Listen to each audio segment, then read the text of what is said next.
Practising, good evening. This is Maha Day, the last day of the range retreat for 2024 or 2567. It's the full moon day, Opposite day. So in the monastic tradition, it's a day the Buddha made an allowance for the monks to carry out a ceremony we call Pavarana ceremony, as opposed to listening to the recitation of the rules of discipline, the Patimokkha, which we would usually do. We come together and we say we invite admonition from each other.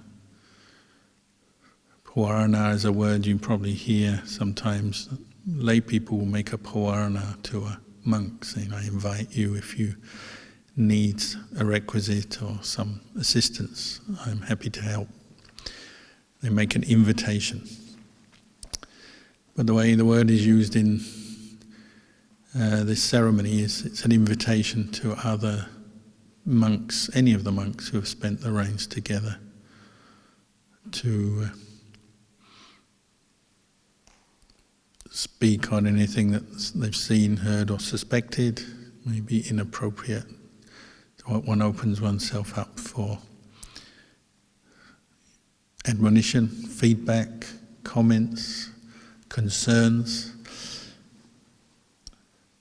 The idea being that when one does this in an atmosphere of trust, kindness, harmony, there may be something that each individual monk has missed or overlooked, or maybe they know about it but they haven't brought it up. They've said or done, or even just thought towards another bhikkhu in terms of something negative, unwholesome, unskillful. So we give each other the chance just to bring things up, to clear the air. And sometimes it can be something you know, sometimes something you didn't realize. You do it anyway. This little ceremony is it's something you do to draw attention to the importance of harmony in the Sangha and in one's personal training, development, and this sense of thoroughness or scrupulousness, training your mind. And sometimes we miss things ourselves because we're not yet perfectly mindful in our speech, our actions. We might miss something that wasn't very skillful that we said or did. Maybe it hurt someone else, maybe not. But we sometimes miss something, whereas somebody else may observe us making a mistake, breaking a rule, doing something inappropriate. So it's a chance for others to tell us or remind us. And this is helpful in our training because we're aiming to completely purify the mind from greed, anger, delusion, all mental defilements. And even though the Vinaya is, we say, a conventional reality, it's supporting the mind in training to see ultimate reality, the Dhamma. For the mind to come closer to the Dhamma, we rely on the Vinaya. The monastic training, rules of training, practices that we do. So sometimes we may notice our own error or mistake, sometimes someone else notices it, and so we give this opportunity to mutually admonish. It's a mutual thing that every monk does. Like so much of the Vinaya, it's the training, the rules that we keep, the practices we do, or in this case the Pavarana, is something each monk will do. Whether you're brand new, you've been here a while, or you're the most senior monk, in this case myself. Doesn't matter, we all come under the same training rules, same Vinaya. There's an evenness of practice there.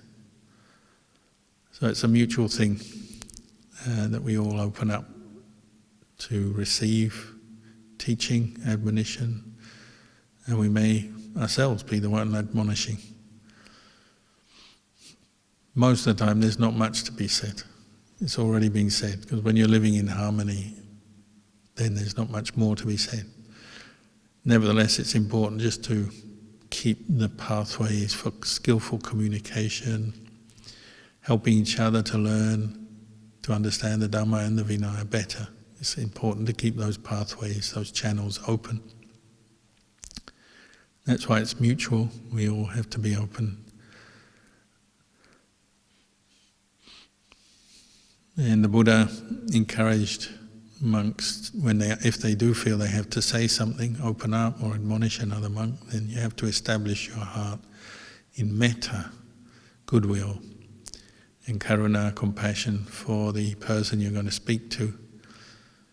So it's not a time just to be piling in on another, one monk on another, or one monastic on another, letting off steam about all the things you don't like about someone. It's not like that.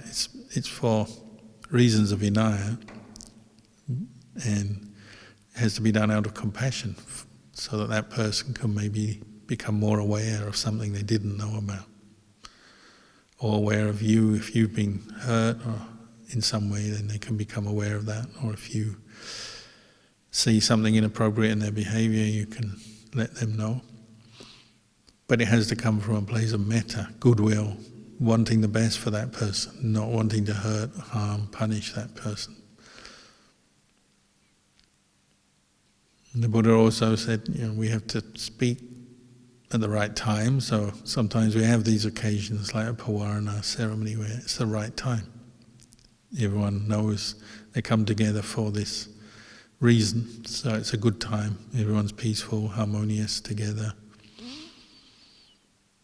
The wrong time might be when someone's really busy, you start bringing up something you're not happy about, their behavior, at the wrong time when they're tired or busy or in the wrong place. Then it's not going to be such a good admonition or reminder of the rules or some practice. It may just add to the problems, misunderstandings, bad feeling. So you have to pick the right time. You have to say things that are useful, truly beneficial. So admonition also means you have to pick your words and think how to help someone understand something that maybe they don't understand or don't know about. So there's a number of factors coming into admonition if one is to admonish another monk or teach them something or remind them of a rule or a training rule or practice. You always notice if someone just blurts something out, maybe not in a ceremony, people tend to be restrained, mindful in a ceremony, but in daily life sometimes people blurt something out about maybe someone didn't do a chore that they should have been done, or didn't keep a rule that they should have kept. And when we blurt it out, it tends to come with a bit of emotion, negative emotion maybe it's not coming from metta, or say at the wrong time, or in the wrong way, or choose the wrong words. So it doesn't always help. Sometimes it makes things worse. Nevertheless, the idea the Buddha is giving with this ceremony is that it's not simply to do the ceremony in harmony and complete it, which is useful in itself, but also to develop the right attitude to living together in community. When you live together, invariably people are of different characters, personalities, come from different backgrounds, cultures, different societies. In this monastery, like many monasteries, there's monks from different countries, background, not all local. And so to come together, we have to make allowances for that. And if we can maintain harmony in the community, then everyone benefits from that. And harmony has to be based on trust, mutual respect, kindness, compassion, mindfulness. These kind of qualities support harmony in the group, and then the whole group can benefit, and the monastery is a suitable, good place to practice. We say when there's harmony in the group, it's easy. Practice is easy. We trust each other, we support each other, we help each other learn and do the things we have to do.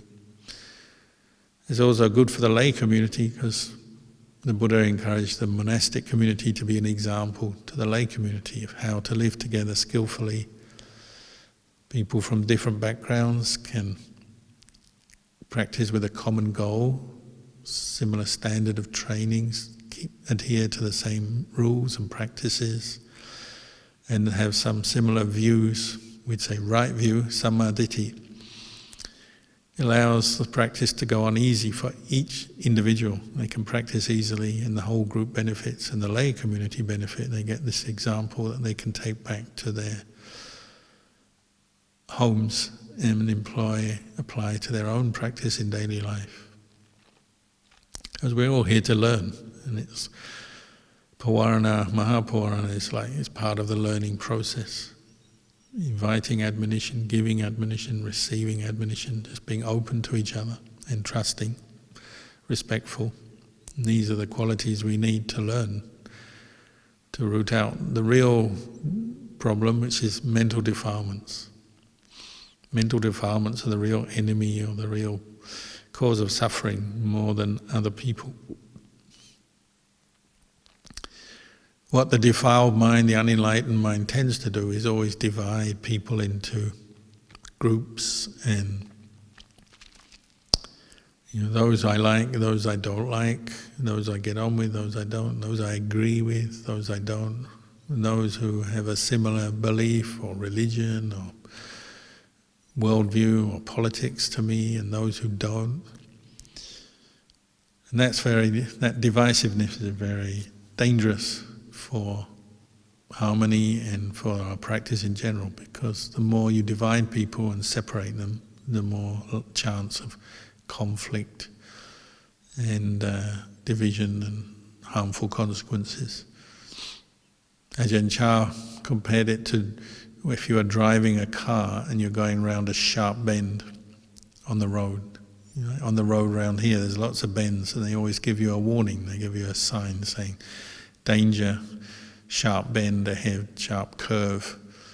So usually you slow down and you're careful as you drive, because there's danger. He said when you start dividing people into different groups based on your likes, your preferences, who you like, who you don't, who you agree with, who you don't, then it's dangerous. Like driving into a sharp bend, a sharp curve in the road. Things can go wrong. You can have an accident, meaning you can have conflict and arguments, and this division of people in your mind then can lead to a division in practice, and it will lead to disharmony in the group as a whole. So having Maha Pavarana Day, when we all come together and we ask for admonition, we give forgiveness, practice tolerance, compassion, very healthy way to live, very conducive for each individual, their Dhamma practice. So really every day is a Pavarana Day. It's a day we forgive others, we learn from situations, we learn from others, we learn from ourselves. And we aim to abandon mental defilements and cultivate the path, the Noble Eightfold Path. The ceremony is a one-off, once a year, but the attitude and the Dhamma that you're developing, the qualities that you're developing are daily put into practice.